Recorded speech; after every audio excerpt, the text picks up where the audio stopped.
All right, everybody good? Anything else? Virginia, you need to poop? Nope. Again? You need some water, Virginia? Breath mint? Deodorant? I think All I of found the- all thing of the above. That happens before the intro. Yep, definitely. That?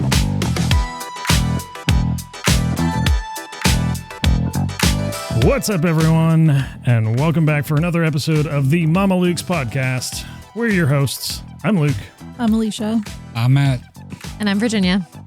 and today we're talking about Bugonia, Wonderman, Year of the Fire Horse, and Apple Podcasts getting video and how that relates to our whole podcast, or not, potentially. But first, well, we have a few things going on. Matt, it sounds like you are getting some interesting ads on social media lately. I always get interesting ads on social media, and I like 90% of the time I am clicking stuff off, and saying not interested. But this one popped up. I have no idea why, but yeah. So I thought I saw the picture and I'm like, is that trying to say what I think it's trying to say? So basically, it's a woman asking for a bigger pearl necklace. And this baker's will help you do that. I don't think I'm going to try and explain why. Yeah. So if you see the other image here, there's 3 different pearl necklaces.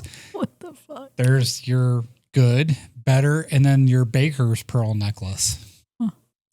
So it helps your, it also has something for flavor. It adds flavor to it. Minty? So. Now in mint.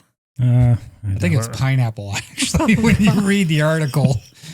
So That is funny. So was that put out for Valentine's Day or? no, it was just random. And I was like, immediately sent that to Luke. I was like, we're going to put this on the podcast because that is hilarious. Well, good thing it's all natural. I thought it was great marketing. Well, I'll just be the first to say and guarantee and certify not a sponsor.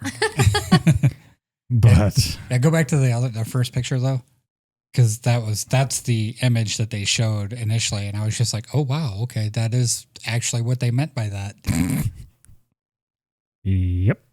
It's quite the pearl necklace she has. I just Yeah, wonder who's out wow. there thinking, how could I have more?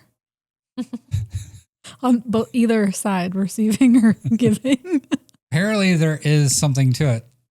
So, I mean, OnlyFans, That happened. that was my favorite ad of the week. So, in other more, I don't know how to make this transition off of that. In something else. In something else, on to another something. topic. onto a separate topic. If you're somebody that is into wellness, alternative treatments, therapy, holistic things, there is what's called the WHATT Fair that is coming up in Worcester, Ohio. The 5th annual Wellness, Holistic, Alternative Treatment, and Therapy Fair. That's Okay. why it's called the WHATT Fair. So, is it Worcester or is it Wooster? It's Worcester. I like to say Wooster. Seems Those that who live there say Worcester. Worcester. Yeah. Okay, I'm going to Wooster. I'm going to Wooster. Sorry. So that's hosted by Engaging the Spirit, which is an alternative holistic health service. March 20th through the 21st. So it's a Friday and Saturday. 4 to 8 on Friday, 10 to 4 p.m. on Saturday. And that's at the Seacrest Welcome and Education Center on 2122 Williams Road, Worcester, Ohio. They have classes and presentations, a belly dance presentation on Saturday, self-guided self-care experiences, a free Reiki with a sound bath experience with Burlwood Sound and Wellness. Entry is $10. They have all sorts of vendors. They have therapy dogs. They have an art activity. They have the Rolling with CO food truck and Clinched Coffee on Friday. And the Maybe Cheese Born With It food truck. That's clever. Mm-hmm. and Moonstone Coffee Works on Saturday. And children 10 and under are free. If you're interested in checking that out, you should go to engagingthespirit.com. And the last little quick follow-up I have here. So I always try to I don't always do this, but I think I set myself up last episode for trying to reference something from the previous episode to get you to watch or listen to the previous episode. So last week, during your review of Good Luck, Have Fun, Don't Die, you mentioned comparisons of the film, or if the film would have similar effects of not being promoted well, competing against other big movies like John Carter did, right? Right. So John Carter, that came out in early 2012. So there was sort of some pressure from movies that came out the year prior to that throughout 2011. So John Carter is a Disney-owned product, right? Right. So here's a tiny mini trivia question here. Which Disney-owned franchise movie released in 2011, which was the most expensive film made at the time of its release, that was perceived to be part of the pressure against John Carter? And I'll give you a hint. Movies in this series were consistently directed by Gore Verbinski. Yeah, Pirates of the Caribbean. But for this film, it was Rob Marshall. Yes, okay. You nailed it. It was Pirates of the Caribbean on Stranger Tides. Mm-hmm. I thought that was interesting. But yeah, it was the most expensive film made at the time. It had a budget of $379 million. Of course, it grossed just over $1 billion, which was still only the third highest in 2011. Can you guess what number 2 and number 1 were? Avatar. They're two really prominent franchises. You don't have to guess the exact movie, but it's not Avatar. Avatar was not one of them. You said that grossed more than Pirates of the Caribbean? Yeah. So you can. There wasn't a Star Wars movie that year. No, I know that. It's not that. Yeah, Avengers wasn't that long ago, was it? No, it wasn't a Marvel movie. Neither of them were Marvel movies. Okay. I'm sure there was one that grossed over $1 billion. Yeah. In 2011? So it had to be Harry Potter. Mm-hmm. One of the Harry Potter movies. Correct. And then Deathly Hallows Part 2. Okay, yeah. What else came out at the same time as that? I'm trying to think of another hint here, but was it another one that had multiple movies? It was a franchise movie? Oh yeah. Twilight? Nope. It did come out that year. I think it was just under Pirates of the Caribbean, but okay. There's not a lot of movies that make $1 billion. So I can't remember if he was in this specific movie, but this should probably give it away. Is it either Man of Steel or Batman? No. Nope. When did Lord of the Rings come out? Oh, is that what it is? Nope. No, it's not a Hobbit movie? Nope. Okay, I don't know. Transformers. Oh, that made $1 billion? Dark of the Moon. Really? And that one made $1 million? Oh, that one's... I never said they were good. Yeah, I didn't realize the Transformer can we movies get another, made $1 billion. Ooh. So there's Twilight, and it was just under. Pirates of the Caribbean, Transformers, Harry Potter. Click on Transformers. See if they give you like a list of how much money that franchise has made. Dark of the Moon was the highest grossing one at $1.2 billion. Age of Extinction made $1.1 billion. Revenge of the Fallen made $836. Transformers in 2007 made $709, and it just goes down from there. Yep. To Transformers 1, the animated movie, only made $59 million, which was one of the better ones. A little over $5.3 billion. So after everybody paid money to go see Dark of the Moon and watch Marky Mark ruin the Transformers franchise, it was like, no, we're done. So yeah, lots of weird connections with You that. put John Carver in the notes, and I'm sitting here trying to figure know. out what Oh, Peanuts whoops. have to do with this movie the whole time. Not Carver. I totally meant Carter. Whoops. Speaking of Peanuts, nope, don't have a transition there. Nah. Speaking of movies, Yeah, nuts. A movie that's nuts. you guys should have called me out No, we didn't know You your wanted to content call till me just out. now. on the podcast. No, I didn't know your content until now. I didn't understand the reference. So, Nope. All right. So For this the week- record, I was going to tell you after the podcast was over. Did you Oh. mean to write Carver? Because you said Carter. I just want you to know, back to ads on Facebook, thanks to Matt, it's all just Rise coffee. Yeah. They're going to I get me even to got- buy it one I day. got one of those. Yeah. Also, song Sung you get a- Blue just popped up. Oh, I'm gosh. sorry. That's the danger in doing a podcast, I guess. You know what? I'm not saying that anybody shouldn't watch these movies and form their own opinions and then let me know what they think. So, we'll in fact, just that go would with be actually really fun if you Yeah. guys could let us know. We have one person that told us how bad we are at, a bunch of Yeah. nerds sitting around analyzing movies. So. Yeah. Sounded like a lot of people actually liked Dracula, I thought, right? It seemed like a lot of people wanted to like Dracula. Right. Because Yeah. they liked the actor and they liked both the actress and the actor that mainly led the movie. And then most people like Christopher Waltz. I mean, he's won Academy Awards. Doesn't make it a good movie. Right. So, Right. The Nun Tower, though. Memories for life right there. The best part was him looking like Willy Wonka. So, I mean, worth it. So I watched Bugonia this week because we have a thing of just looking for Academy Award winning films and then checking them out.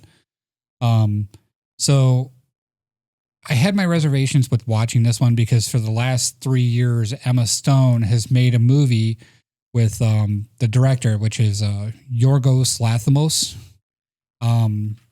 And she's been nominated for an award, or the movie's been nominated for an award each of the 3 years. And personally, I haven't liked any of the movies. The first one was very artistic, which was fine. The second one was like a bunch of different kind of like stories that were going on in the movie. So like they just kept cutting, like you would watch part of a movie, like basically like a couple of scenes, and then they would switch and it would tie into something else, but it was the same two characters. It was, what's his name? Jesse, Plemons and Emma Stone. And they were characters in each one of these. And, some of them were really dark. And then some of them were like how people were just like relating to their life, whatever. It was an okay movie. So I only watched this because it got nominated. And then I was sitting here like, do I want to spoil this movie? So yes, we're going to spoil this movie. So right now I'm telling you, I was going to say, before you get too far into it, Jesse Plemons, I know I recognize him in something. he's been in a ton of stuff. Yeah. I'm sure it's Breaking Bad. That's what it is. That's what I recognize him from. Yeah, I think originally. Well, no, he was in like the last season. He's the one that kidnapped Jesse. He's the and was one keeping that him in. He was helped them heist that train. Yes. Yeah. Okay, that's kind of what I most remember. I decided, yes, I'm going to spoil it. So just so you know now, like if you wanted to watch this movie and you don't want to hear like a synopsis that runs you pretty much through most of it, stop listening. And then click back in after this segment. But it is a remake of a film too. So it's not like I'm spoiling something that hasn't been out there since 2003. So Right. It was a Korean movie called Save the Green Planet, which was considered actually more naturalistic and accessible than his previous stuff because this movie is pretty much just on point. It's easy to follow. It's not super artsy, but I'll tell you what, like and I'll get into it at the very end, but the dialogue in this movie is something else. So it's really over the top with the dialogue. These people acting Like Emma Stone, Jesse vulgar or no, like intelligent. And I don't know that I could remember. You ever watch V for Vendetta? Yeah. Okay, so when he introduces himself to Natalie Portman in that movie, he goes through this rant where he says like 70 words that begin with the letter V. Oh. And it's like this whole, like, I mean, it's a 3-minute long thing where at the end he actually has to try and catch his breath, and it's like just great, and this is like that. The dialogue in this is what it reminded me of that. It was just, it's very well put together and it's very off the wall. Okay. So being able to sit there and spit these, things back at each other and stuff like that, kudos to the people that did it, because I don't know that I could remember everything that they were saying, Right. in line to be able to repeat it back. Like Be hard that. to quote. Yes, it'd be very hard to quote. So, and it's off the wall. So, so this was in the theaters for like 10 minutes. It's actually it's still in the theater now on one screen and like, a couple of different theaters and stuff. Okay. And I think again, that's only because it got nominated. It did terrible in the theater. As far as, movies, blockbusters, stuff like that go. So, the premise of the movie is basically two poverty-stricken people who believe that aliens are controlling the world by impersonating people of power decide to kidnap a high-powered female CEO. The duo believes that she is part of the aliens' imposters, and they want to use her to get the royal family of aliens so that they can strike a deal to save humanity, because they think that the aliens are going to wipe out humanity. Which, when they're first starting off, the first 20 minutes of the movie is basically explaining that they are going to kidnap her. They don't tell you that they think she's an alien at first. So they kind of spring that on you. And I'm like, oh, they're fucking nuts. So, I mean, it was bad enough that they're talking about like, how people like them are normal people. And they're referring back to these people of power and how they're the bad guys and stuff like that. But they don't say alien, So they go through this whole thing. They're working out, and then they show her working out, and they're saying it's going to be hard to kidnap her, and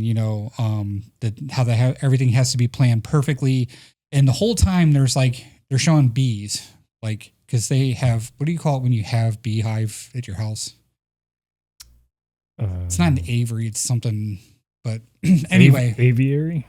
No, that's birds. So That's birds. Yeah. whatever, they have bee honey and honeycombs and stuff like that they got out in the backyard, and they're referencing how the honeybee is going extinct, and basically it's a play on corporations have put different things into the environment and changed things. And you were close. Apiary. There it is. So they're saying like, corporations have basically put things in food and stuff like that, and it's ruined the colonies of bees. And that's why the bees are dying off, because it's involvement of corporations and different things like that. And it's the same thing with what's going on to humanity. So humanity is a colony and stuff like that that's breaking apart. So that's their references that they're making through the whole first 20 minutes of this movie. So then they do the kidnap scene. Like they immediately just jump like right into the kidnap scene from there. And it is hilarious. Like, I mean, first of all, she kicks the crap out of both of them. And then while she's like wrestling around with one of them, he basically sticks a needle in her leg and she goes running off, but he had drugged her and she collapses. So while they're driving her home, they shave her head. Okay. And they literally, for the movie, they shaved her head right there in the car, and they actually shaved her head. And the only reason she agreed to it was she said, I'll do it, but you got to let me shave your head to the director. So she shaved Yorgo Lanthimos' head. And that was the only way she said that she would let him shave her head in the movie. So I thought that was a cool little tidbit because, I had to look that up. Why are they shaving her head in the because movie? her hair allows her to communicate with the mothership. Right. I think this is the part that shows up in like the trailer. The trailer. Most of this is in the trailers. Yeah. So, so they get her back to the house and they're wearing their like beehive suits and stuff like that. And they're like lathering her up with antihistamine lotion, and the antihistamine lotion will weaken her. That's what the guy's explaining. He's like, it'll weaken her. And he was like, we'll be able to control her easily and stuff like that. From there, they go through 2 or 3 days of back and forth with them saying that she's an alien and she's saying that she's not. And then she's trying to use her like negotiation skills as a CEO and stuff like business skills to try and convince them to let her go to all kinds of different ways. She goes from, I can give you anything you want money wise, to if you let me go now, I won't call the cops, to, they're going to be searching for me. Yeah. If you don't do this, they're within 48 hours, like all the different law enforcement agencies and stuff like that will be out there looking for me. You don't realize who you kidnapped. Right. Like every different kind of ploy you think you could. And to the point where she frustrates him so bad at one point he actually hits her. Oh, wow. So up until then, it's all just very calm, very nice. They're wearing like their Sunday best suits and stuff like that when they go down to talk to her. And they show a couple of scenes of him like leaving to go to work and stuff like that. But other than that, it's mainly just this exchange. That's the meat and potatoes of the middle half of this movie. And it slogs on, man. Oh, boy. It's just like, and it was like, I get why they did it, but it was hard. It was hard to just keep interest in. Like I kept wanting to pick up my phone, which is terrible, but so we get through that part and, he basically just gets so frustrated with her. He hooks her up to electrodes and he's like, all the other ones will, talk at some point. And she's like, I'm an alien. She's like, don't do this. I'm an alien. I promise I'm an alien. Stop. Don't do this. And she's basically pleading. And he hits her with this voltage, man. And like, she's getting electrocuted and he starts cranking it up. All the lights in the house are flickering and stuff like that. And she's just sitting there like, drool and shit, foam coming out of her mouth and flailing in the chair, Screaming. and screaming and blood starting to come out of her eyes and her nose. And he keeps turning it up until the freaking fuse box blows. It's like an uncomfortable 45 seconds of him electrocuting her. I would agree. Like, I'm like, normally when you shock somebody, you like shock them and, like in the movies, I don't know, but you like shock them for a second and then you turn it back down. You know what I mean? This was like consistently just increasing the voltage. And then like when all the things blow, he just looks at her and he goes, nobody's ever, gotten that Reached high of a that voltage level. before. Yeah. And he's like, I'm sorry. And we're like, and he gets up and he's like disconnecting her. And he's like, I didn't realize that Like you had cleaning up her face. Yeah, I didn't realize that you had the royal bloodline and that you're a royal alien. She's just sitting there like, Yeah, she's. It's like, so he's like, like telling her basically he didn't realize she was royalty and he's apologizing to her. So to make it up to her, he rides his bicycle down to the Piggly Wiggly and gets like a box of spaghetti and a jar of spaghetti sauce and a bottle of wine and rides his bike back and he's going to make her a spaghetti dinner. But then he like chains the chair to the floor and then chains her to the chair, but makes her like shower and put on one of his mom's dresses. And she's looking at the inside of the dress and it's got the name written on the inside of the tag and she recognizes the name. Right. They don't say why yet, but they'll get to that. But you can tell, they made it a point that she recognized the name. So they're sitting there eating dinner and they're having a decent back and forth and stuff like that. And she just goes, I can save your mom. I know who you are. And they do this really weird flashback to him sitting next to a wheelchair and his mom's like on an oxygen tank and he's holding the tube of the oxygen tank as his mom like floats away. But all the CEOs of the company that Emma Stone works for are sitting there going, we're really sorry that this happened. We didn't expect these side effects. Of course, you'll be compensated, blah, blah, blah, blah, blah. Here, she was an opioid addict, and this company was trying to come up with a drug that would help people that were addicted to opioids, not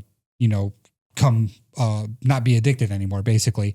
And there was some side effects and stuff like that, and it basically made her not in a coma, but just not there. Like her eyes are open and stuff like that, but she can't respond. She can't move. home. And yeah, that kind of thing. So you come to find out that this whole thing is because he blames them and she's pointing it out. She's like, she's like, you're only doing this because you're mad at me. Right. I know who you are and, all this other stuff. And he keeps telling her to shut up and don't say my mother's name. Shut up, don't say my mother's name. The third time she says it, he jumps up on the table and like crawls across the table and just like dives into her and he's just choking the life out of her on the ground. And she's got a fork in her hand and she stabs him in the shoulder and he lifts his hand up to go get his arm and she just starts beating the shit out of him. Wow. And the other guy, the slow cousin or whatever, that's the other kidnapper, is just going, stop. And he's got this shotgun. He has to go to the bathroom like 6 times at dinner too. I thought that was kind of humorous. Yeah. And he kept telling him, no, He kept you're being not allowed like, to go can to I dinner. please go? And, so she gets up on top of him and she's choking the shit out of him, telling him, you know, she's like, you'll never beat me. You'll never beat somebody. I'm better than you, blah, blah, blah. And she's just choking the life out of him. And the guy hits her in the back of the head with a shotgun and she falls over. And a cop knocks on the door. Of course, you know, the cop shows up at the house. It's somebody that he knows. And they kind of reference that they know him from when the cop was his babysitter when they were younger, but they look like they're the same age, which I thought the same thing, really threw it off weird. So the cop comes in the house and he's like, it's really weird being back in this house again. And, you know, I'm sorry hear about your mom and stuff like that. And he just keeps saying, you know, I'm sorry about what happened when we were kids and I was your babysitter. And then he said, you know, do you know the story about this missing lady? And he's like, yeah, she owns my company. And he's like, yeah, well, her cell phone pinged near here. And then he was like, her vehicle was caught on a speed trap not too far from here either. And he's like, yeah, I don't know. He's like, well, yeah, I didn't really think you would know. And he's like, I just, you know, kind of wanted to come over and basically say, I was sorry for molesting you as a child. Yeah. And I was just like, I don't know that was, this whole scene was necessary. You know what I mean? So basically, Jesse Plemons is like, he's like, I forgive you. And he's like, really? He's like, yeah, I forgive you. You want to go see my bees? And he's like, okay. What? So they just go outside. They start walking to the apiary. And down in the basement, she's waking up. Okay. So the doofus cousin is sitting on the stairs with a shotgun and he's talking to her. And he's like, you know, I'm not supposed to talk to you. And she's like, you know, I know that you're not the bad guy and I'll help you get out of this. And he's, you know, in your head and making you do this stuff. And he's like, shut up. And, so basically she's like, what do you want? He's like, I want to go on the mothership with you. And she's like, okay, I'll take you on the mothership. And he's like, tell whatever his name was that I'm sorry. And he just puts the shotgun in his mouth and blows his head off and it goes everywhere. And her mouth is open. And she's like, and like, she's like spitting pieces of brain and blood and shit out of her mouth because it was open when his head blew up. And so they're out by the apiary, the cop and the other guy, and they hear the gunshot and the cop turns around and goes, what is that? So he rips his hood off of him and like starts kicking the honeycombs. So all the bees start attacking the cop and the cop falls down on the ground. He just takes the shovel and goes, wham, and just smashes his head in. So he's covered in blood. He comes running back into the house and stuff like that. And he goes down the basement stairs and she's just sitting there Indian style, like looking at him like, this is your fault. And he like starts arguing with her and stuff like that. And she's basically like, look, I have the cure for your mother. It's in the back of my car in a bottle marked antifreeze. But it's just marked antifreeze because, you know, I have to conceal it. I have to conceal it. I have to hide it. So, but it's really the cure for people like your mom. So if you take it and you give it to your mom, you'll cure her. And he's like, really? And she's like, yeah. So the next scene, he's out digging out her car because they were hiding it in the bushes or whatever, I guess. And like, he gets the antifreeze bottle out and he gets on his bike and it's another scene of him like aggressively riding this bicycle down the street. And he gets to the hospital and he slides up in and he runs up into the I don't know if it's a hospital or like a nursing home or something like that. Right. Runs up in there and goes right into her room, pulls, because, you know, they just have syringes laying around, you know, so he pulls a syringe out and injects this antifreeze right into her IV. And he just sits there and stares at her and he goes, please work. Please work. And then he's crying and stuff like that. And then she just flatlines. Oh boy. And he's like, she's like, it's convulses and then and he's just like, he just watches freaking out and he just jumps out the window and like goes down this balcony and there's like this lady just yelling, hey. That's the only thing that happens at the whole nursing home, right? I was like, that was so dumb. So then he's aggressively riding his bike back to the house, you know, and like, I wish you could bring up the picture of him riding his bicycle and the imagery because it's fucking hilarious. But I'm sorry, I skipped one little thing. Before he left, he hit her in the knee with his shotgun and just blows her knee out, and they show it. Yeah, they do. And he said that's for the middle one there. He's in his bee suit still. And he had killed the cop. He's covered in blood all over himself. He ran into the hospital covered in blood. Like, so her knee's like trashed. So she's handcuffed in the basement and she reaches over the dead body with her feet and pulls the keys out of his pocket. And then she like unlocks herself. So we're like, oh, she's getting away. So she doesn't leave. She's like climbing up the stairs and she sees like a room in the basement. And she goes over and like pulls this like makeshift door open. And inside is this like jars with body parts, jars with human heads, pictures of human remains, pictures of people being dissected. Documentation. Yeah, documentation of how he did it, what he found, and like all these like pictures of the spaceship, his renderings of the spaceship and stuff like that. You know, and there's like 3D models and stuff up in the background, and like it's just all like this thing. So she's just like looking through it and she just looks shocked. And then when he comes back, she's just sitting there again. And she's like, you're a sick fuck. And he's like, fuck you. This is your fault. Why would you do that? And he just starts yelling at her and he's got the shotgun pointed at her. And she's like yelling back at him. And she's like, how many of them were aliens? And he's like, 2. And she was like, oh, you're disgusting. And then she's like, I'll take you to the mothership. I'll take you there, blah, blah, blah. And he's like, really? And she's like, yeah, just, we got to get cleaned up and we'll go. So she puts on this wig that he bought her and gets her head shaved. They get in her car and they drive back to her place of work. Okay. So when they're pulling in, she's been missing for like 4 days. And everybody's like, oh my God, are you okay? And she's like, yeah, I'm fine. Just open the gate. He's like, but you've been missing and she's like, just buzz me in. It's all good. I'm fine. And then they just like let her in. She drives in and everybody in the company is staring at her. All the security guards and stuff like that are talking and stuff when she walks in. And he's got a shotgun.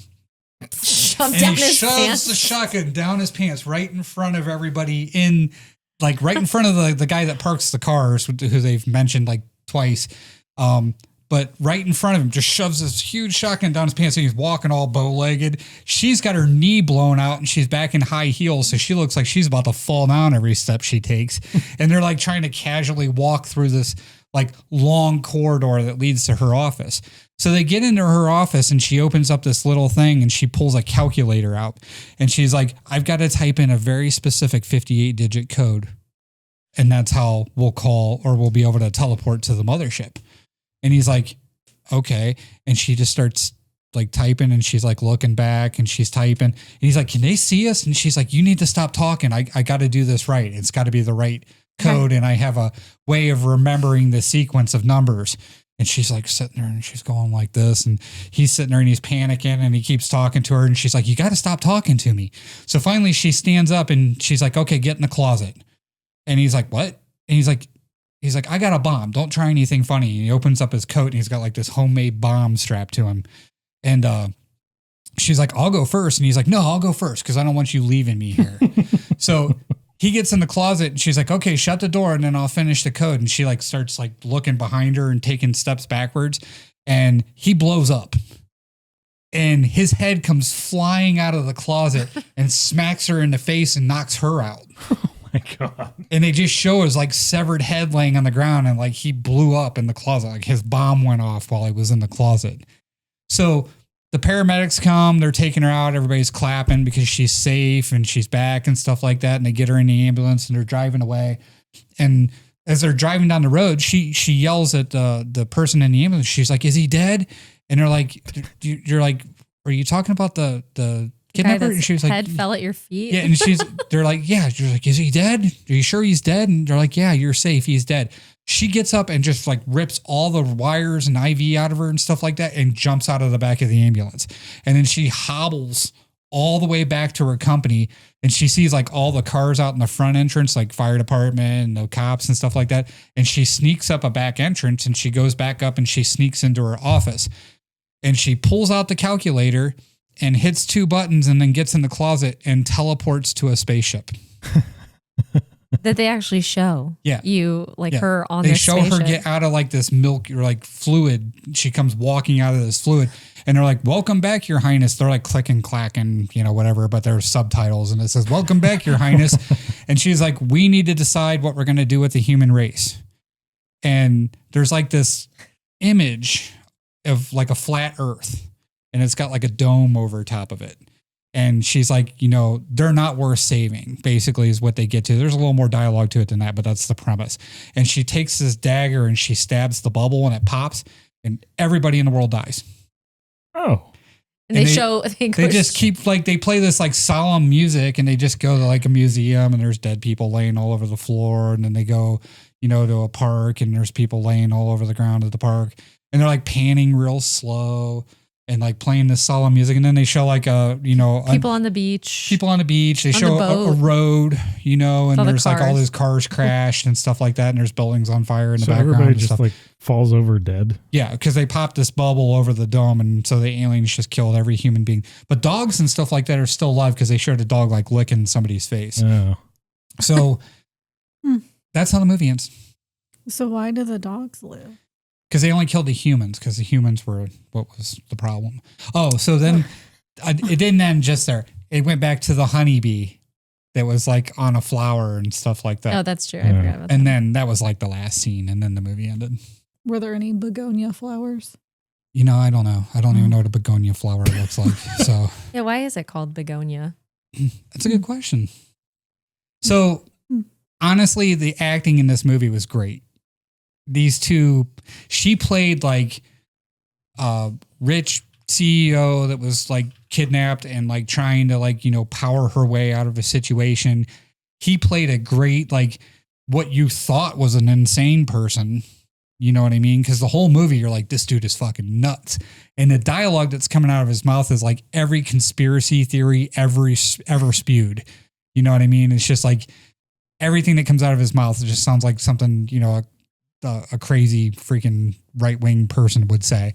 The filming and the sound, like this movie actually was nominated for an Academy Award for the soundtrack, and I don't understand that, the score. It was off-putting at times. Like when he was riding his bike in the one scene and he had like his headphones on, it was like dun, like super loud, I was like, wow, what is that? And then they start playing this like real like classical, like powerful music, and he's just riding his bike. And I'm like, this doesn't fit or match the scene. You know what I mean? It was so striking. It took me out of the movie and I was like, what the hell is that? But it won an award. It got nominated for an award. And I'm like, I don't get that at all. Her being nominated as, best actress, him being nominated for best supporting actor. I get, the movie's good. Like it's worth watching once. I mean, this is not something I would ever put back on and watch again, but it is worth watching once. There's nothing subversive or hidden that you're going to catch in a rewatch that was a clue to something. It was all there and it was all very obvious. And they just kept plugging into, like by the end of the thing, you knew that, it was real. Like, it wasn't a total shock. The calculator thing was kind of like, okay, well, maybe it's not really an alien ship and stuff like that. Right. But then it was like, that's really was the way they get back to the alien ship. So it made it a little silly, but the movie changes pace 3 times. So it starts off like with a little bit of explanation and then right into it. And then it slogs way down. And I mean, it's like a good 30 minutes of, okay, we get it, and they're like day 1 and then they go through and then they're like day 2 and then they go through, or I'm sorry, it's a countdown. It's the days till the lunar eclipse. Yeah. So it's actually like 4 days before the lunar eclipse and then 3 days before the lunar eclipse. Which when they show that, they show an image of the flat earth. It's not the flat earth at first. Right. They change it and the last image on the day of is a flat earth. But I think it's because the earth was rotating. Is what Is it that seemed what it like. was? That's what it seemed like to me as the days went on. So it seemed like it got more and more toward, I thought it looked like it got more and more toward, this is a conspiracy type thing. You know what I mean? Because I started laughing when they showed the flat earth. You know what I mean? But then they use that exact same image later in the movie. So when she pops the bubble, which by the way is like a dry ice bubble, which I've done before, which I thought was funny because when she pops it, like all the like mist comes down or whatever. It's just a dry ice trick. It was, I don't know, like And like they even mention it like when she's in the spaceship. They're like, why didn't you try to get a hold of us? And they're like, because she shaved my hair. And they're like, oh. You know what I mean? It was just like, so everything he said was spot on. And it was just, that made it even funnier. But he killed like 9 people. Right. Like they touch on that very briefly, you know, but he killed 9 people and only 2 of them were aliens, you know? It's like, Yeah. yeah. I did think that was interesting. And it's also worth looking up their alien outfits. Oh yeah. They look like they were fun to crochet. Oh, it's that chair cover that your mom gave you. Is that it? Is that what we're talking about? Yeah, that's what we're talking about. Wait That's the a aliens. second here. See how Is they your all mom an alien? See how they have really long hair? Get out of here. Maybe. Is that Yeah, it? That's yeah, Emma Stone. Yeah. Yeah. That's her because they cut her hair off so that she was wearing that hat. So it's cold in space. We all feel remorse. But they walk off like really weirdly too, like penguins in a line. Yeah, that's the spaceship. So I walked into this movie. I didn't see any of the first part about all the bees. Yeah, I walked she in missed, right like, as the first 15 minutes. right as they were capturing You her. were late to the movie? I think I was coming from somewhere else. I don't remember what day that was. Yeah, it wasn't like we were supposed to watch the movie together. It was just something I had. He just on had it when on. she showed up. Yeah. I knew. Thanks a lot, Alysha. No, I'm just kidding. I I knew. was just going to say shocker. Yeah, that too. But I knew what I wanted to do this week, so I was doing my homework. But yeah, so I didn't even see the B part. So that was interesting. That is very interesting that I like missed that whole part. But honestly, I don't feel like it affected me watching the movie. Like I still understood what was happening. I don't exactly know what I missed, but it didn't seem like it. Just like I said, like the artistry part of it, like at the end of the movie with them touching back on it and stuff like that. And just saying like how the humans were bees. So yeah, so watch it. Watch Bugonia. Who, me? Yeah, watch it. Oh. Yeah. Yeah, I was trying to think the if audience. No, I mean, I'm talking to us. everybody. Okay. You know, anytime I review a movie and stuff like that, even with like that, what was that Blue movie? Song Sung Blue. Yeah, Song Blue. Like, go watch it. Like, seriously. You know what I mean? You don't have to. You might not enjoy it. You don't have to believe me. When you watch it, I'm not lying. That's what happened. But, you know, you can try and make it out to be something different, but this is what it is. We're all just excited for Matt to be like, I've seen this movie. I loved it. You got to see it. I did last week. I really enjoyed Good Luck, Have Fun, Don't Die. I thought that was a good movie, and I would say that's why I didn't ruin it. Like, Okay. go watch it. I think it's just hard to find good movies anymore. It is, and that Oh, was yeah. probably the first one in 6 So months that I would sit here and loved that movie? I don't know if I loved I did. it. Yeah, I wasn't. See, But I mean, it was good. I would recommend it. okay. Yeah. I'm waiting. It's not my top 10. I'm waiting for you to say, "Oh my god, I love this movie. I need you guys to watch it now." I feel like you're probably going to call us. Yeah, you'll probably find out before the podcast. Right. Good luck with that one. I don't know if that's going to happen, but we'll see. Speaking of recent things to watch, what do we have about Wonderman? Well, we'll go ahead and get into Wonderman. Wonderman is a series on Disney Plus, and it aired on January 27, so it's fairly new out there. It has 8 episodes, and it's comes from the Marvel Universe. So I am going to spoil up to the first episode plus the trailer. So nothing crazy, and you can still watch it after this unless, I mean, Matt is here. He may chime in and ruin it for you, but I'm not planning on it in case you actually are interested in watching it. And this did get good reviews, although I would not have given it the review that it did. So Wonderman is a series that tells the story of a man named Simon Williams, played by, and I looked up how to say this, Yahya Abdul-Mateen II. And Matt added in there that he is Black Manta in DC's Aquaman. I did not know that. So in case you're trying to put a face to the name. So Simon plays a struggling actor who has a hard time keeping a job because not everyone in the industry gets his need to fill in the gaps for the character he plays. So Simon experiences what seems to be a chance meeting with a man named Trevor Slattery, played by Ben Kingsley, who is a more experienced actor, and Simon very much looks up to him. So just one little thing, don't brush over this. Trevor Slattery is the Mandarin. So like in Iron Man 3, he's actually a character from Iron Man 3. And you find out that he's the villain, the Mandarin. Then in Shang-Chi, he comes back and you find out that the Mandarin isn't actually the one that's in charge of the 10 rings. And he was being portrayed by this gentleman as a figure to use as a terrorist thing. But Shang-Chi's dad was actually the leader of the 10 rings. Okay. And he was hundreds of years old. So Trevor Slattery is not new to this universe, and he has actually been in for probably 15 years. He's been in the Marvel universe. So I forgot to add a preface that I am not a Marvel aficionado. Yeah. Really, I'm not. So take this with a grain of salt, I guess. And that's why Matt's here to fill in the gaps, but not as annoyingly as Simon Williams does when he has a part.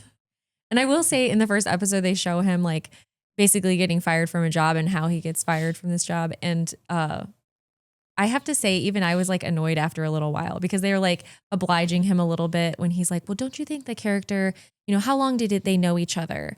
What's the backstory here? Blah, blah, and all this stuff. And it was just a guest spot. Yeah, it was a very like minor role. Oh. And so they oblige him at first.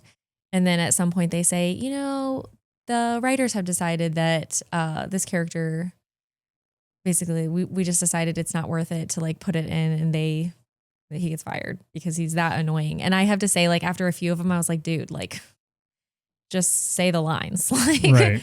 So they do a good job of like making it annoying. And I think that was the point. So, so he meets Trevor, and Trevor tells Simon about a new remake of the film Wonderman, which when the initial like thing that you see when the episode starts is him as a kid watching Wonderman on the big screen. And so he tells him about this role that's coming up, which will be directed by Von Kovac, who's like some big shot director. Simon is immediately interested as this was his favorite movie growing up. He feels like he is made for the role. So over the 8 episodes, we discover that Simon has actual superpowers and that Trevor is somehow involved in this ploy to like capture Simon because someone thinks his powers are too dangerous. So Simon tries to hide, and Simon's whole thing with his powers is he tries to hide them. And then you find out that the reason is because there are these laws in place that basically says you can't act if you have actual superpowers. And so that would like end his career. It's kind of They have a thing called the Doorman Act. The Doorman Act. And there's a whole episode based on explaining what the Doorman Act is. Yeah. And then one other thing here with this part, the company that is actually, or the government agency that's tracking him, is the same one that was tracking Miss Marvel in her series. So it's not the first time this government agency has been introduced into Marvel either, but they're trying to regulate people of powers, and they have access to the underwater prison that they mentioned in Captain America Civil War. Oh, okay. See, these are the pieces that I miss, I guess, when I watch this stuff. But good to know. Yeah, because they are actually tying it into Marvel, even though it's separate. Yeah. So that's actually kind of, I like that they're doing that. I guess I just didn't know that they were doing that. So that's kind of the whole thing. That's how the first episode starts, and then it goes into the other episodes, like Matt said, tying in other things, and essentially walking you through him, whether or not he gets this role. And honestly, that's pretty much it, if I'm being honest. So there wasn't, like, when I think of a superhero show, like, I think of like action. Right. And this was absolutely none of that. Like, there was no action whatsoever. Not really. There was a little bit. it didn't feel like any to me. Yeah, It was it's very sparse. yes. One episode, like I said, the episode about the doorman, which was probably like one of the better episodes. I would agree had with a bunch that. of stuff in it. But then there was one episode where they had to go track somebody down, and they're dealing with running from the cops and stuff like that. Running from the mob. Even that just didn't. No, I mean, but seem it's a little action. There's like there's like one fight scene. Would you say the action scenes that were there, was that like the defining scenes of the series? Or No. was there They weren't really- impressive. no. There's two, but they're way later, and like I guess that's true. yeah. I mean, one of them so they keep hinting that he has powers. They don't ever actually explain it. Mm. But they keep hinting that he has powers. And the reason it takes 5 episodes for them to get to the doorman thing to basically explain why he is not letting anybody know, other than there was one incident when he was a child. Okay. So you don't know if they're dormant, if what's going on, Mhm. anything like that. It's just it's a government agency saying we know that he's got powers, and Trevor Slattery needs to prove that he has powers. Yeah. Otherwise he goes back to jail. Right. Right. So it's ties into that. And then when he finds out who Trevor Slattery really is and who he's working for, you get to see his power for the first time. And then, So I was talking to Matt because I actually looked up online and didn't really say it, but I was trying to count in my head how many times you actually see him like have powers, and it's 5. There's Wow. 5 times in the entire series that they show up. And one of them really, I didn't even count. I thought there was 4 because it's actually 6 on because 5, the one fight scene. oh, that's true. Yeah. So there's 5 good I ones. forgot And then about there's that one where his eyes just turn like a purple. And then like the guy tells him how to breathe to calm himself down. And then Yeah. he just doesn't do anything. So I don't know. I guess the whole time that I was like, periodically throughout watching this series, which really, it's not a whole lot of content. It's 8 episodes. And I think They're like 30 minutes long, Yeah. 27, 30 minutes long. They're not Right. very long. it's not a lot. And I remember thinking like, okay, so if he has powers and like he likes Wonderman, why doesn't he just stop being an actor and like be a superhero? Like I don't know. It was hard for me to like get behind it. And anyway, so Rotten Tomatoes gave this a 90%. Wow. As the critic score. Yeah. And an 88% as an audience score. So I disagree with that percentage like a lot. It wasn't like the worst thing. I don't regret watching it. I don't. Oh, it's gone up since we looked earlier today by 1%. So it just wasn't my favorite. It felt very slow. There were no like wow moments, and even the finale I didn't feel like was some extravagant thing. Like I said, I wasn't gonna spoil it, but it's really not earth-shattering or anything like that. And I never got like super invested in the characters. I didn't think that it was like really like I felt something for them or anything. And I guess I've said that about a lot of movies I watched. So maybe it's just me. I'm not sure, but No, I mean they're not likable people. Yeah. I mean, Simon's neurotic and he's selfish and he doesn't really care about anything other than his acting career. And Yeah. he doesn't really care how he gets there. They show his relationships breaking up with his family. They show his relationships breaking up with his girlfriend. And then at the end, you're just supposed to believe that like, oh, he's this good dude, and like, Trevor is Trevor. Like he plays the same role all throughout it. Like he's like an unwilling person that's stuck in, having to do something that he really doesn't want to do type thing. And it's kind of getting old. It's a waste of Ben Kingsley. yeah. I did like that there was one reference in one of the episodes where they talked about like an old white dude. And he's like, if he was English, he'd get knighted. And, because he's Sir Ben Kingsley. Yeah, that's true. So that was a funny little tidbit, but I shit you not, it was 10 minutes after I was telling her that Ben Kingsley was. We just Sir looked Ben at each other and Kingsley. started laughing because it's like typical Matt, like saying it just before, like every Yeah. single time. He's just one step ahead of Yeah, everyone. and the one whole episode with Joe Pantoliano was like, okay, I guess. I mean, it Wait, As zoom himself. zoom into him or zoom into him.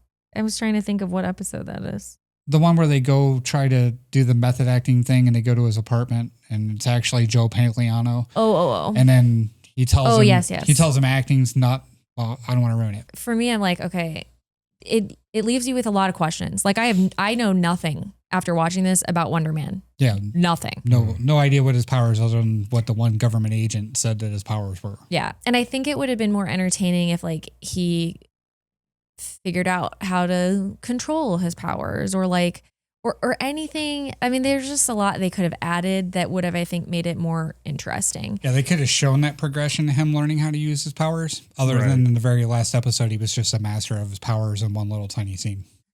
Right. That was annoying. Yeah. Because the whole thing, he's struggling with controlling it. Yeah. And then in the very last scene, he's Superman. To your point, this was my thought about it. Like, is it clever to remake and develop a character? Because Wonderman actually was an original character that appeared in the Avengers comic book, the ninth one, in like 1964, and it was created by Stan Lee, Jack Kirby, and Don Heck, and that Wonderman looks nothing like the one they're remaking in this fake movie, I guess. And so my thought was, is it clever? Is it like a really good thing to remake and develop this character by creating a series where a real superhero remakes and develops the same character? Like, is it, I don't know. I think they were trying to do something creative. I just think they missed the boat. I mean, to me, this kind of just sounds like the execution here was a little off. I mean, according to Rotten Tomatoes, everybody loves it, but what comes to mind for me is like, okay, on Disney Plus, we got the show Loki. Before the show, we already knew who Loki was. Like, he showed up in so many Marvel movies. So like, we already knew his powers. We already had the plot development on him. So him getting his own show, it's like, okay, we know what Loki is already capable of. But they took him completely out of it. I thought they did great with that. Right. Yeah. No, I'm with you there. They put his character in like his own full situation. That series was great. But with Wonderman here, like, we don't know very much about him. And it sounds like they didn't really execute on developing his backstory.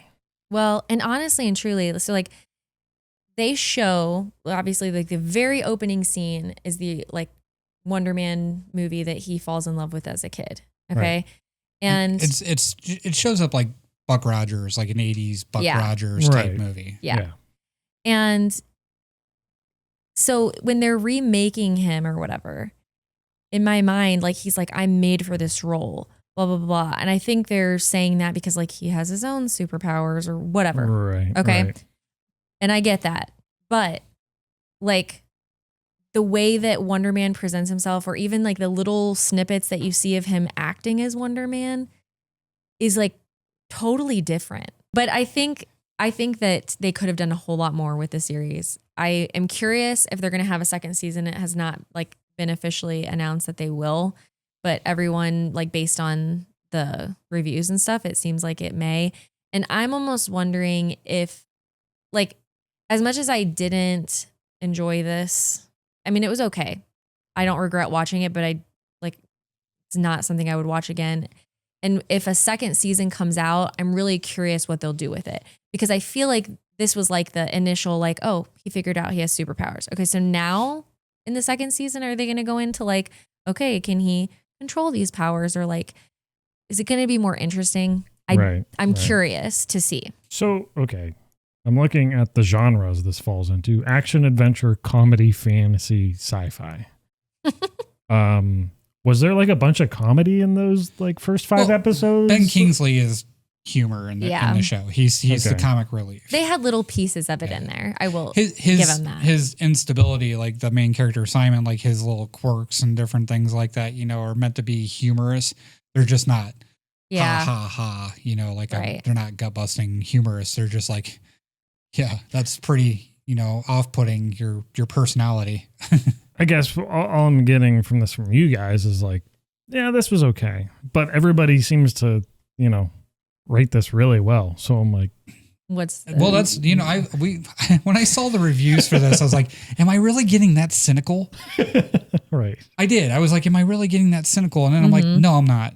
My standards are just a little bit higher because like it misses. Like I said, it wasn't like I don't regret watching it. Right. Like it wasn't like like Matt said, it was like while we were watching it, it just seemed like that was a long episode. Like, and it wasn't like that was so stupid, I hated it. It was just sort of like nothing really happened. Mm-hmm. It's like, and it's like, I feel like they focused more on like a lot on the acting aspect of it. Okay. And him as an actor.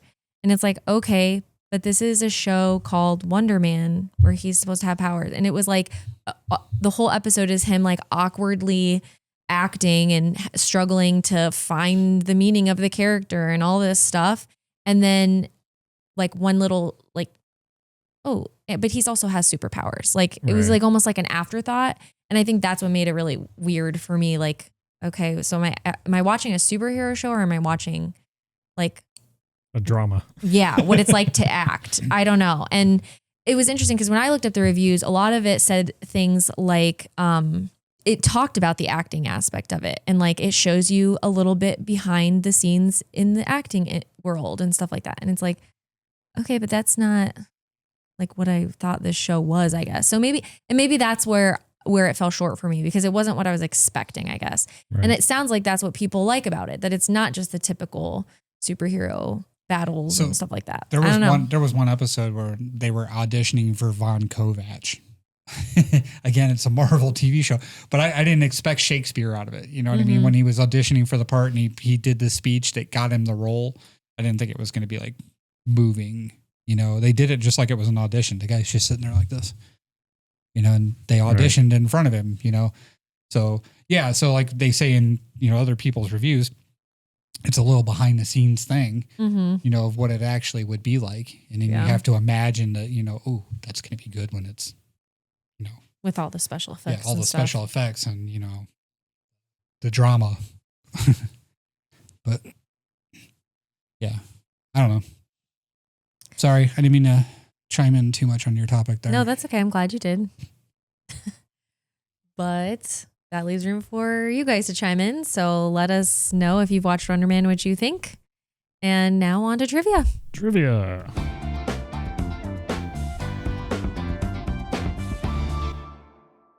All right.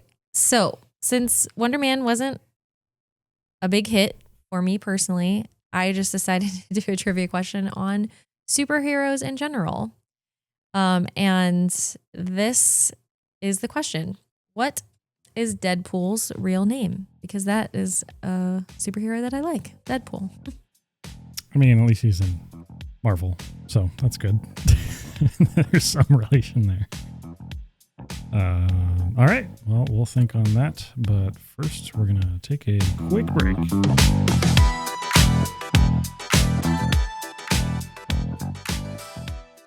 Support for Mamalukes is brought to you by Aspire Drinks. Looking for an energy drink that doesn't give you jitters and that inevitable crash? Aspire is redefining energy drinks with a better, healthier way to power your day. Unlike most energy drinks that are loaded with excessive caffeine and sugar, Aspire delivers a gentle, balanced boost with 80 milligrams of natural caffeine, half the caffeine of most leading energy drinks. Packed with essential vitamins and enhanced with biotin and ginger, the benefits are a no-brainer. They're enjoyable for any moment, at work, the gym, or on the go. Order now with free U.S. shipping. Find them at aspiredrinks.com and use our promo code Mamalukes to get 20% off anything on your order. That's aspiredrinks.com and promo code Mamalukes to get 20% off your order. Welcome back. It's time for Sportsball. All right. Around here, we like to start off with our Cleveland sports. So we'll start with the Browns. Pro Bowl lineman Wyatt Teller has decided that he will not be returning to Cleveland's injury list next year because he spent more time on the injury list than he did on the active roster. That's true. So I'm not sure I mean, he had a couple of good years, but I think they're probably paying him too much money anyway to not actually play. Good luck to him if he goes somewhere and he can stay healthy. I don't have any ill will toward him. He just hasn't played much for Cleveland. So No. Every game I watched, like when we went and seen him play against San Francisco, he actually left the game, and he walked right off the field like there was nothing wrong. Just, okay, you're hurt again. Here we go. So, the Browns hired Atlanta's defensive pass game coordinator, Mike Rutenberg, as their new defensive coordinator. So I've never heard of the guy before the hire. I don't know anything about him. Don't know much. Don't know much when you say you're defensive pass coordinator. I mean, Yeah. it's not usually the move, but usually if you're going to do something like that, it's somebody from within your own facility. But it seems like the Browns coaches are trying to get out of there. The Guardians, Will Brennan is headed to San Francisco. So there's that. Clase and Ortiz pled not guilty. And the judge said that more than likely, instead of the trial being in May, now it's going to get moved all the way out till October. So, and they specifically said, and I thought this was weird in the article, that they stood in front of the judge with a translator and the translator pled not guilty. Like, did they really need to say that? The Cavs are back from the All-Star break. They played the Nets last night and dismantled them by 28 points. There is one highlight that Lucas will show of alley-oop from Harden to Mitchell. And I'll tell you what, man, that play by Mitchell is athletic. Like, he jumps over a guy one-handed, catches the ball, dunks it, and then just hangs on the rim with authority. It was like, okay, wow. Right now, I think they're winning by like 5. Currently, they're playing Charlotte tonight. So They did win by 5. That's the final? Okay. That's correct. So they have won, 6 in a row since trading for Harden now? That sounds about right. Let's take a look real quick. Beat the Hornets, beat the Nets, beat the Wizards, beat the Nuggets, beat the Kings, beat the Clippers. Yep. So still doing really good. I don't know if you watched that game last night between the Knicks and the Pistons, but the Pistons beat the Knicks last night, still keeping first place pretty much tied up. So in NCAA men's, Michigan is the new number 1, and it's the first time in like 20 something years that Michigan has been ranked number 1. Duke is number 2. Arizona dropped to number 3 for the first time all year. Iowa State moved up from 12 to 4. They beat somebody in pretty dramatic fashion, and the reason I remember it is because the guy that hit the buzzer beater at the end of the game is the brother of the girl that assisted on the game-winning goal in the Olympics. Oh, how about that? So both of them, they were talking about how both of them are clutch. So Houston's at 5, UConn's at 6, Illinois is down to 7, Florida is up to 8. They moved up like 10 spots. Purdue is at 9, Kansas is at 10, and Michigan State fell 7 places after losing 3 of their last 4 games, and Nebraska fell 12 points. 12 positions after losing 4 of their last 6. So the Big Ten is struggling here at the end of the season. As far as the Olympics, we'll talk about the medal count real quick. Norway has 37 medals. U.S. is now in second with 27 medals, and Italy has dropped to third with 26 medals. Lucas Pinheiro Braten. Don't worry, I looked it up. Okay. Wins gold in men's giant slalom. Was the first Brazilian or any South American country to win a medal in the Winter Games, and he won gold. Nice. Interesting thing about him is that he's both Norwegian and Brazilian. He has competed as a Norwegian previously, but I guess he switched over to Brazil. So Norway doesn't get that medal, even though they're still in first. But yeah, good for Brazil. Speaking of Norway, Norway's Johannes Klæbo won his 10th gold medal in cross-country skiing at the Milan Olympics on Wednesday, becoming the only second person to win 10 medals, coming second to Michael Phelps's 23. Wow. So if that tells you how dominant Michael Phelps was, nobody's even close to winning as many gold medals. But congratulations to Johannes.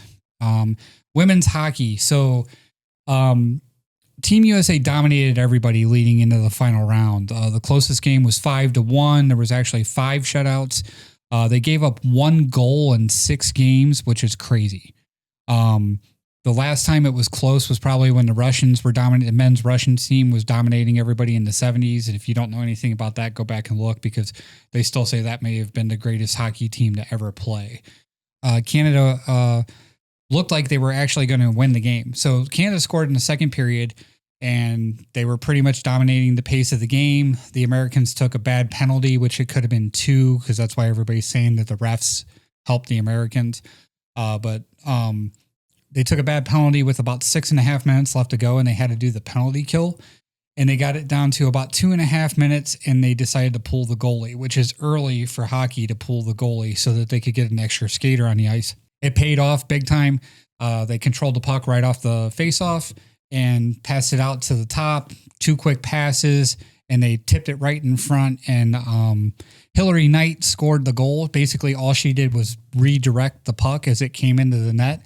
And she became the U.S. women's hockey all-time leading scorer at 15 goals. Then they go to 3-on-3 for the overtime. So normally there's 5-on-5, but they went to 3-on-3. And the other thing about Olympic ice is it's actually bigger than like the NHL's ice. So there's more room to move around in more plays. So when you go to 3-on-3, there's like little tiny bit of room for error, because if you let somebody squeak by, it's all on the goalie. Yep. Overtime didn't last very long. It was pretty even on shots. I think it was like 2-2, and somebody was coming off the bench for a line change, and she got behind Canada, and she got a little deke move where she basically hopped over the stick of the Canadian player, and she went right to the front of the net, and with a nifty little backhand, she scored, and the game was over. And it was pretty intense, because it was like I was watching from right after Canada scored, and like the whole time you're just like, man, U.S. isn't even going to be able to tie this game. And then they got back into it, and then they win the gold in overtime. So that was pretty cool. It was neat. And then we'll have a clip of that too, I think. Yep. So men's hockey, 3 games were played on 2/18, which was Wednesday, and they all went to overtime. They were all decided in overtime by deciding who was going to go to the semifinals. So for the semifinals, it was Canada versus Finland and the U.S. versus Slovakia. Canada actually was down 2-0 against Finland today, and they came back and tied it, and then they scored the game winner in overtime. And then in the U.S. side, the U.S. just stomped Slovakia 6-2. At one point, it was like 5-0. So Jack Hughes, who plays for the Devils, and that's my team, scored twice in that game. So it'll be the U.S. and Canada in that gold medal game too. In the MLB, spring training has started. That's about it. Yep. Not a whole lot of news coming out of that. In the NBA, they were on break too. So there was an all-star game that people said was better with a new format that they did. They did a Stars team, a Stripes team, and then an all-world team. So they had 2 U.S. teams and then an all-world team. They played like a round robin, but it was all single digit too. So like when they scored a point, or when they scored a basket, it was only 1 point. It wasn't 2 points. So was it like the 3-point shot was 2 points? Something like that? I don't even know if they got 2 for the 3 or not. I didn't watch it, so I just kind of saw it. But I know at one point that, what's his name? Kawhi Leonard. Yeah. So good. Thank you. He had like 19 points of the 26 on the one team. Oh, wow. So he was, balling. But, so Kyrie Irving, who hasn't played all season, during this break, they announced that he's not going to play at all this season. He's just hoping to rehab his knee and come back and be healthy for the 26-27 season. In the NFL, I have a question. So why is there a salary cap? So Mahomes has this mega contract, right? And this year he is actually owed like $78.2 million. Okay, that's what his number should be against the cap this year. So they're restructuring his contract for the 4th year in a row so that his cap hit will only be $17 million. They're giving him $54.45 million as a signing bonus. So it won't actually be his payroll, and it won't show up against the cap hit. So my question is why doesn't San Francisco go out and pay $80 million to Crosby and $80 million to Forrest Buckner and then just give them a $5 million salary and pay them $75 million in bonus money? Why don't the Browns do this with Deshaun Watson? Yeah. So it doesn't make sense that they're allowed to do this. Loopholes. It's loopholes, but why isn't everybody doing it? You know what I mean? Like if you're already got somebody under, like Brock Purdy, for example, this year, he's going to make $42 million or whatever it is. Do the same thing. Yeah. Restructure his contract this year where, the cap hit and everything's on the back end and say that, of his $42 million, $37 million of it's a signing bonus, and he's your QB1. He's going to be your QB1. So why doesn't every team do that? Okay, so for somebody that doesn't follow this, what if they restructured the last 3 years? They just pick a different amount each year? Yeah, they did the same thing. So basically they just keep taking his salary and saying his salary is this big and his signing bonus is this big. And they do that every year for the last They've 4 been years? doing it for the last 4 years, yeah. And is that the only player they do that with on that team? They're talking about doing it with Chris Jones too, because he's another player that's due to get like $50 million this year. Myles Garrett's a great example. He makes $48 million a year. Pay him $42 million up front and make his salary $6 million. Why not make his salary league minimum at, $2 million or whatever it is? And, just make it ridiculous. For that matter, why don't you just have everybody at the exact same salary? Well, the reason they're doing do signing bonuses because based on it's a signing bonus. So like they're guaranteed that money.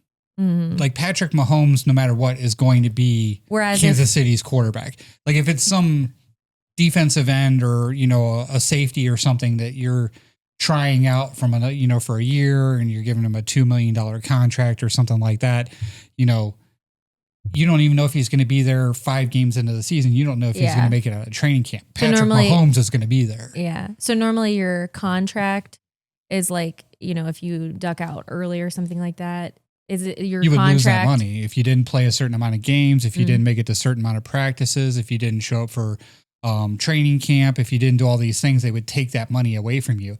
Mahomes is going to get that no matter what he does. So do they give these players this money like a typical paycheck? Yeah, I bet you they get that bonus tax taken out of that for getting that big of a check. So but depending on where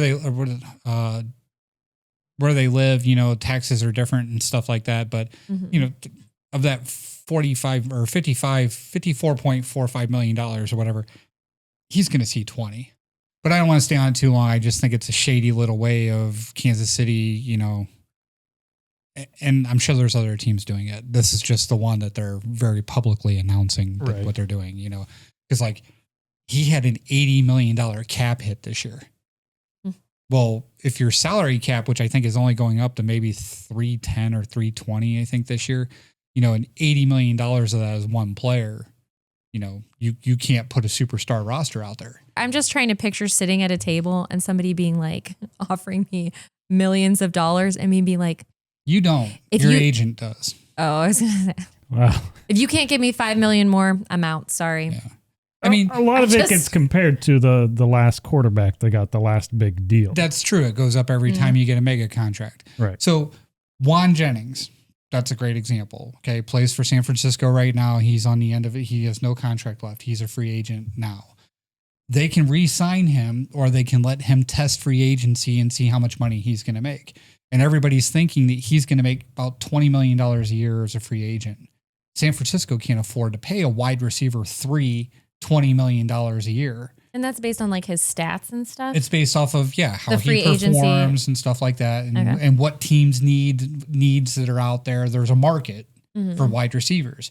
If everybody was fully stocked up on wide receivers and you become a free agent, nobody's going to pay you. Right. That's all I got for Sportsball this week. No soccer update. I didn't look at anything. I'm just being lazy. I thought about it and I was like, we got Olympics. That's enough. Let's keep it short. Okay. Let's make a hard transition out of sports to talk about Year of the Fire Horse. Now, I'm not going to claim to be any expert, which is why Alysha is here to hopefully get us up to speed with what is going on as we step into the year of the fire horse. Not an expert. Okay, well, that's fine too. Compared You're to more us, of an expert you're compared to us. Ah, sorry, guys. For those of you who don't know, Tuesday was the start of Lunar New Year. Do you guys know that? The Chinese New Year. Yeah. So yeah, the year of the fire horse began the same day as Lunar New Year. It runs until February 5th of 2027. We step into the year of the fire horse. In the Chinese zodiac cycle, the fire horse comes once every 60 years. Last seen in 1966. So the horse's natural element is fire, and 2026 carries yang fire, creating a double fire year. This is said to be bold, untamed energy, freedom, passion, momentum, a breaking of old restraints. The fire horse runs toward destiny, not away from it. But fire creates or destroys depending on how it's tended. This year asks for courage and grounding, instinct and intention. Run, but know where your soul is leading you. The fire horse doesn't wait, it runs. So I didn't understand why it was every 60 years or how many animals there were or anything, so I looked it up. So basically there's 12 animals in the zodiac, and then there's 5 signs that go along with that. So like every 12 years they get a different sign, and they rotate through in that order. So it's basically 5 times 12, and that's why it's 60 years in between that animal and that sign. Interesting. So what are the 5 signs? it looks like wood, fire, earth, metal, and water. Okay. So it's just, it rotates. Right. Gotcha. Pretty cool. All right. So up next we have my topic I wanted to bring forward here. You may have heard in the news about Apple Podcasts now supporting video and what that actually means. So Apple Podcasts, they essentially unveiled a preview of what it calls a transformative update to video. So it'll be coming with a upcoming version of iOS. So the app for a while has previously already supported video, but it required separate podcast feed. So you might have particular podcasts that you listen to or watch,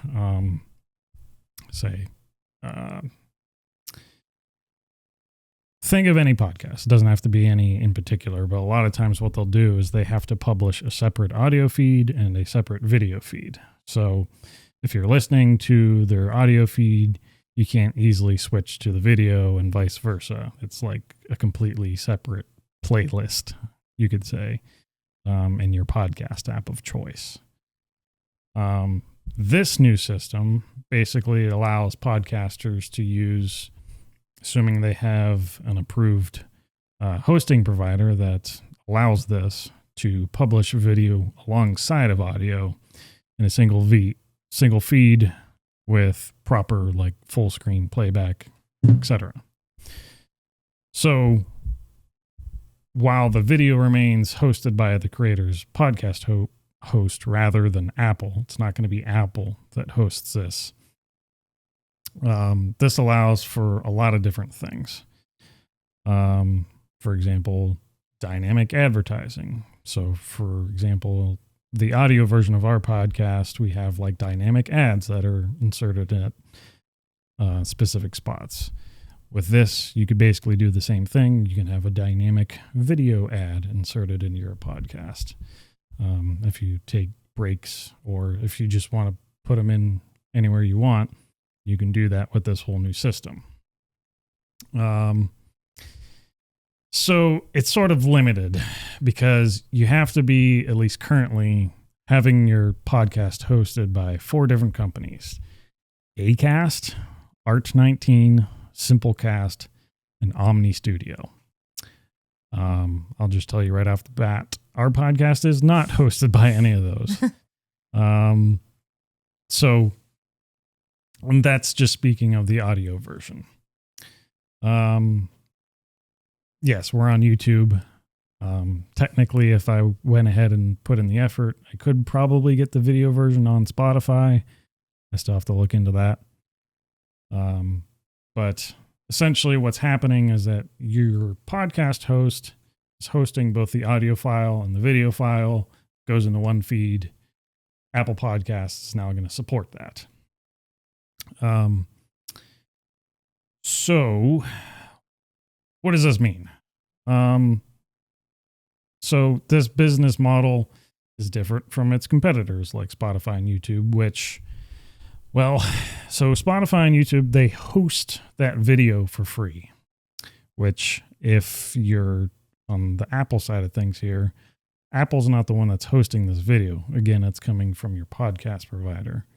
So if you're a podcaster like us, you have to get a podcast host that supports that.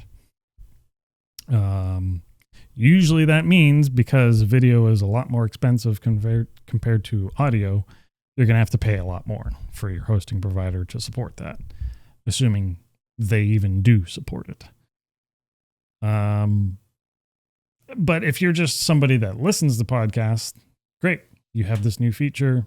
It's readily available, assuming the podcast you listen to, again, happens to be hosted by one of those providers and they put forth the effort to give you that video version. I think in the long run, though, what this is going to mean is that more podcast hosts are going to start supporting video, because as soon as Apple starts doing something, everybody else kind of picks up on what they're doing, because Apple's a trendsetter and Apple's what everybody's doing already. So got to get on it. I can't imagine this won't also spark like other third-party podcasts apps to start supporting the same thing, to start being able to show video as well. And so on and so forth. And so this whole podcast video being available on Apple Podcast kind of just inspired me to kind of bring up like, well, what else actually goes into getting our podcast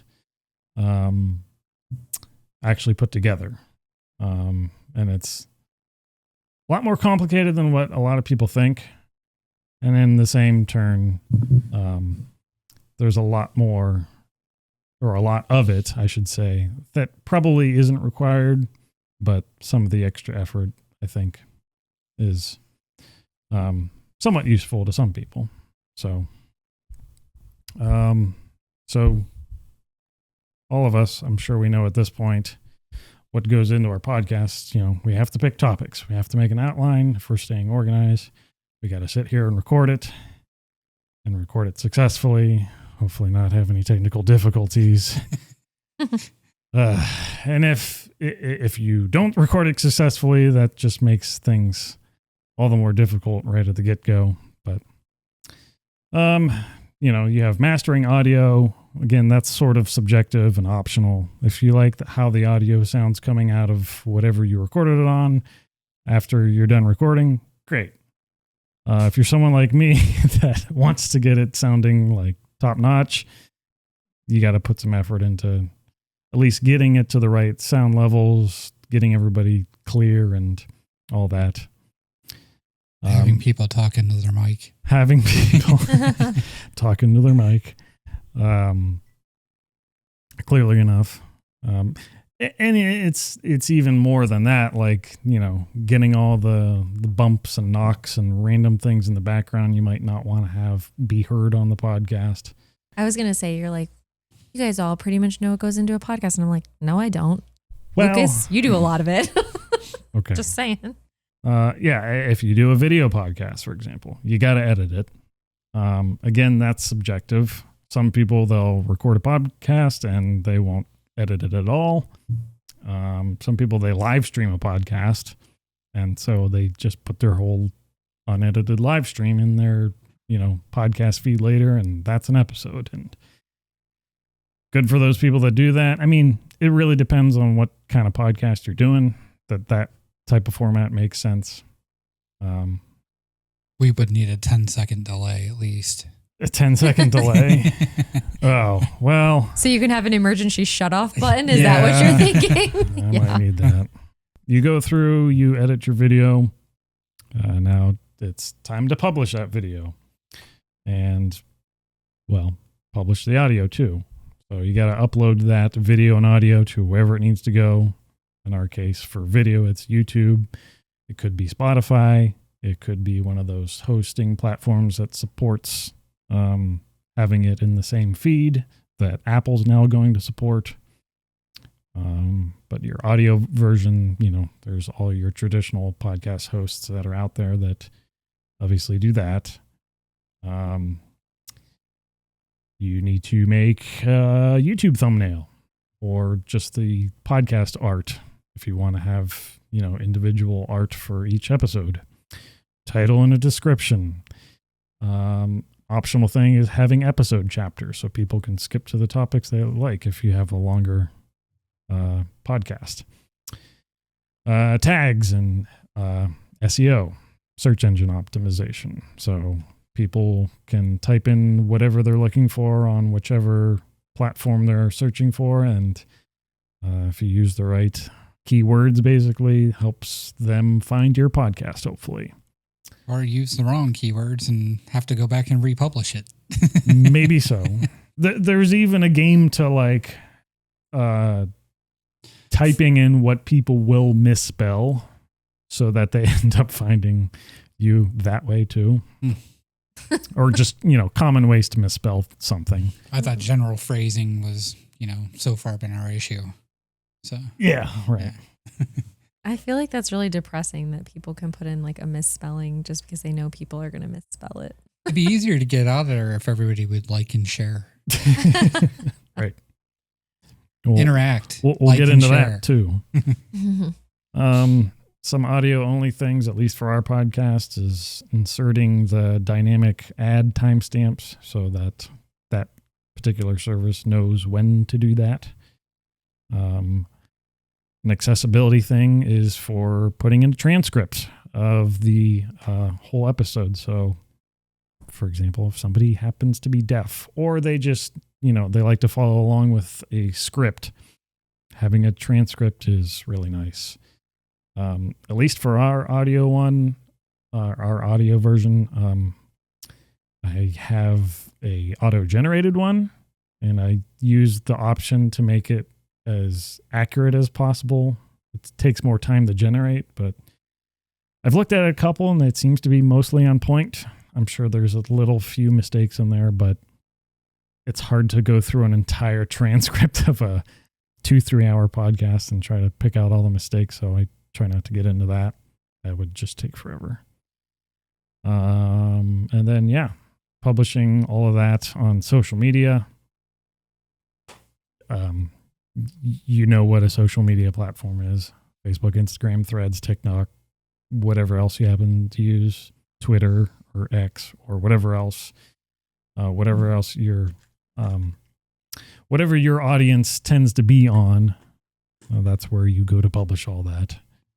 And then from there, if you happen to, if it makes sense for your podcast, publishing smaller segments of your podcast, publishing reels, shorts of those key moments, entertaining or funny moments from your podcast. And then pretty much repeating all of that for each episode. No wonder you're exhausted. Just kidding. Yeah. But, you get into a rhythm of it. You can figure out how to optimize each of those little things. What requires more effort than other things.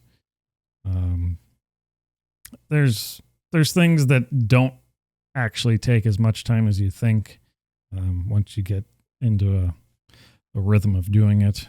There's costs associated with all this stuff too. Yeah. Depending on how you're having it hosted, depending on, the software or the hardware that you're using to get everything put together. Microphones, audio mixers, cameras, video recorders, the podcast hosting, all of that. If you're somebody like me that's into that, you can really spend as much or as little as you want, and do equally as well, as long as you're putting together something that you really enjoy making, or people just generally like it. Anybody can do good or bad. Just depends on what you're doing and how you do it, I guess. But I just thought I'd bring that up. So now that Apple Podcasts is doing all this video stuff, I thought, well, is that something I really want to invest in? How many people are going to be watching Apple Podcasts with video? And I think, at least off the bat, not a ton. I'm sure there's plenty out there that'll support this, but I think until more hosting platforms are more universally supporting this type of thing, and if you're not watching this on YouTube or whichever podcast app that you're listening to, well, if it's traditionally an audio form podcast and then it offers a video form, but you can't watch the video because it doesn't support video, what was the point trying to put the video out there in the first place? So, well, this goes back to, like you said too, this may be in direct conjunction with Netflix and streamers starting to put podcasts on. Right. Yeah, we brought that up before. So this, it's an after the fact. Apple's like, okay, is this them like answering back? Yeah, that's what I'm saying. It's probably their answer to that. To, try and stay relevant in the podcast scene. Right. Yeah. No, that makes a ton of sense. See, I pay attention when you talk. So hopefully, well, I won't say hopefully. Maybe one day we'll be on Apple Podcasts, but at least on the initial run, I think we'll just see how the trend works out and then pretty much go from there. But I think that will finally bring me to my trivia question.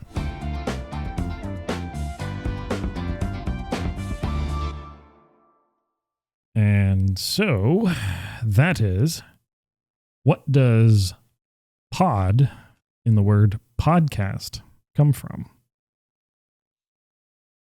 It's real simple, but I'm not going to give too many hints. I thought I probably knew it until you just said that. Yeah? Yeah, so let's make me second guess myself. Well, we'll find out in just a bit, but for right now, we're going to take a quick break.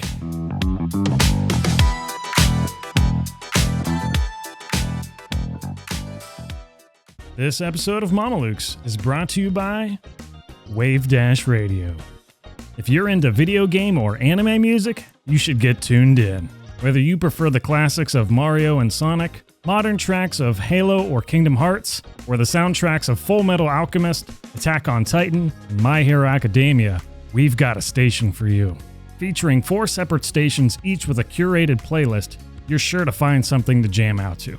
And the best part? You can listen for free. No strings attached, no asterisks. Just visit wave-radio.com to get started. That's WAVEDASH radio.com.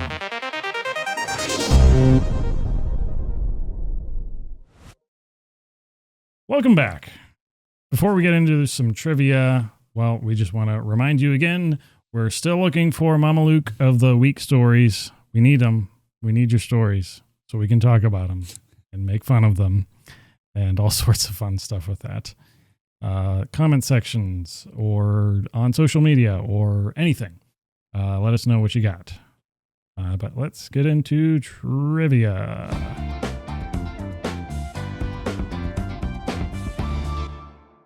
All right. All right. Our first trivia question is, what is Deadpool's real name?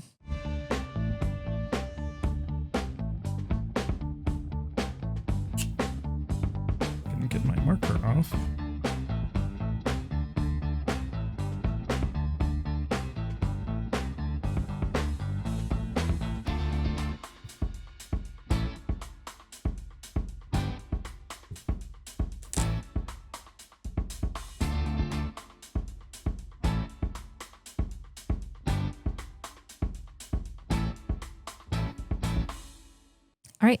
Matt, I can see you're bored, so we're going to start with you. All right. So you said this was found in the difficult section online for trivia questions. It was. And I don't know who thought this was difficult, but it's Wade Wilson. And that is correct. All right, Alysha, what'd you have? Wade. What does it say? Wimpton? Yeah. Wimpton Wilson. We'll give it to Winston or you. Winston? Winston. Oh, Winston. Winston. www. .net. Very good. And Lucas? I just had Wade W because I couldn't think of the last name. Okay, well, I'll give it to you. Yay. Feeling generous today. Yay. Very nice. That was one of the difficult questions in the trivia that I looked up. But We're just Marvel geniuses. You can't stump us. I guess Apparently so. all those people thought that Deadpool's name was Deadpool. Second trivia question. What does pod in the word podcast come from?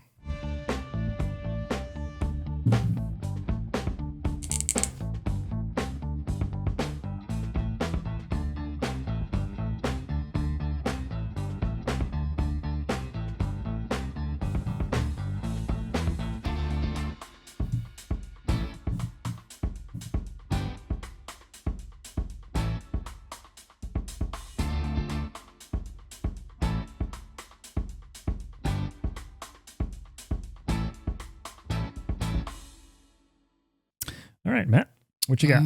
I have porn on demand. You're welcome. No. I like that better than peeing on desk. Peeing on desk? What are you talking about? Who said that? Matt last time because we forgot to record. Oh, okay. Cool. Well, what did you say? I said the same thing again. People on demand. Yeah. Sorry, not it. All What you right. got? I looked at this a little bit different. I thought this was like a portmanteau where you combine two words, parts of two words, like brunch is breakfast and lunch. So I was trying to think of what word has POD in it, which I couldn't think of. So I just said production. It is production, but it is wrong. Yes, it is a portmanteau of iPod, apparently. We're talking about Apple Podcasts today. iPod and broadcast. Ew. And somehow that turned into podcasts. Yeah. I don't like that one. Yeah. Not what I initially thought it came from, but apparently that's the widely accepted answer or origin for the word podcast. So there you go. Now you know. Now you know. I had a second guess. I was thinking maybe podium, but Podium. just because Okay. it has POD in it. Right. Podium broadcast. Yeah. Well, that pretty much takes us out of here. So we want to remind you next week we will not be here. But we'll be back the week after. So what you need to do, if you haven't already, subscribe, find us on Facebook, Instagram, Threads. If you want to support us, share our show with a friend, leave a review, leave a comment. As I said earlier, leave a Mamaluk, if I can say the word Mamaluk, of the week story. Check out our website and store. That's mamalukes.net or store.mamalukes.net. Maybe check out one of those t-shirts that Matt might be hiding somewhere. Yes, I actually did wear my shirt this week. Nice. You can't see it. He's the superhero today. Yeah. So, Yeah. wore my shirt. Nice. You can get one of those comfy t-shirts. They actually are comfy. I was skeptical. Like, I didn't take your word for it, but they're comfortable. How are your nipples in that? Nice. Matt has a very high standard for clothing, so it's legit. Yes. And you can get one of your own at store.mamalukes.net. But that is it. We will see you next time. Bye. Bye. Bye.